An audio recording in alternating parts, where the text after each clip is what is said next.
ఏం యాడికి పోతాను ఎట్లున్నావు బ్యాగ్ వేసుకొని? మా పుట్టినింటికి పోతానా. ఏమిటికి ఇప్పుడు పుట్టింటికి అవసరమా? ఏదో చిన్నవి జరుగుతుంటాయి దానికంతా ఇప్పుడు పుట్టింటికి పోతావేమి? అక్క నువ్వు మళ్ళీ వచ్చావా?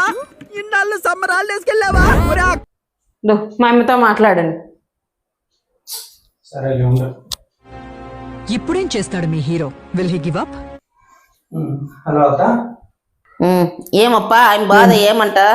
చూడండి అత్త, బంగారం కొనియాలంట, డబ్బులు లేవంటే వినడం లేదు, ఇంటికి వస్తా అంటాంది. పంపించేస్తాను, మీరే ఏమేం చేసుకోండి. గాయపడిన సింహం నుంచి వచ్చే శ్వాస గర్జన కన్నా భయంకరంగా ఉంటుంది.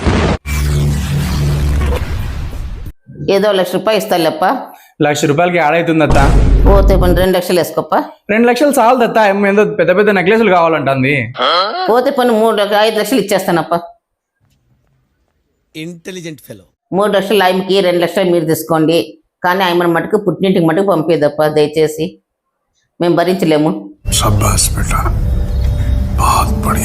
సరే అత్త, మీ కూతురికి ఇస్తాను. అత్త మాట్లాడతారంట చూడు.